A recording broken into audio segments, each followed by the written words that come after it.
كان محمدا عبده ورسوله اما بعد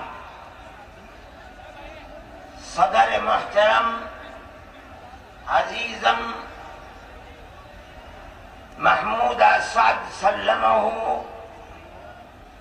مہمانان کرام،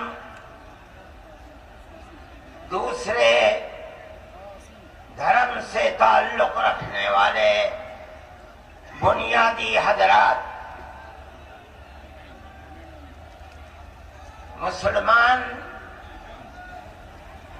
اس ملک کے اندر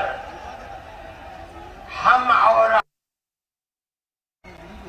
گاؤں در گاؤں ہندو اور مسلم 1400 سال سے تقریباً ایک ساتھ رہتے ہیں۔ ہمارا کوئی ہم نے کبھی کسی دھرم کے آدمی کو اپنا دھرم چھوڑ کر اسلام دھرم کو اپنانے کی زبردستی نہیں کی۔ ہمارا ماننا ہے کہ دھرم وہ چیز ہے جس کو آدمی اپنے دل سے قبول کرتا ہے۔ اگر کوئی طاقت بزور و زبردستی کسی کو کسی دھرم کا پابند بناتا ہے تو وہ اس دھرم کا نہیں ہو سکتا۔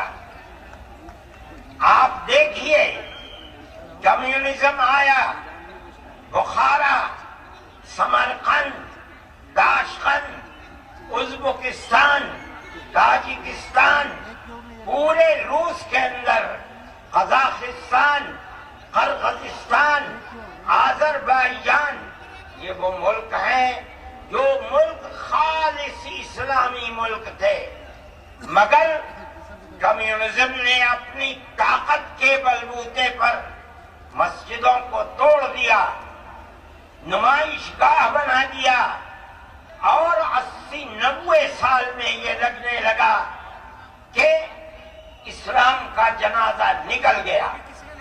لیکن آپ دیکھیے کہ بزور و زبردستی کوئی دھرم ختم نہیں ہو سکتا۔ ایک فقیر ملک افغانستان کی دلدل میں دنیا کی سپر پاور پھنس کر دفن ہو گئی، ٹکڑے ٹکڑے ہو گئی، ختم ہو گئی۔ یہ ملک آزاد ہوئے اور مسجدوں سے پھر اللہ اکبر اللہ اکبر کی آواز بلند ہونے لگی۔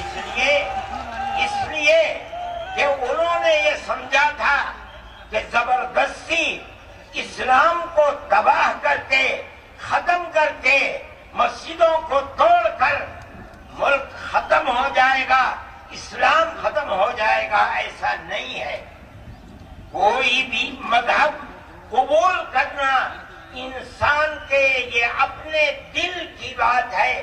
دل اگر قبول کر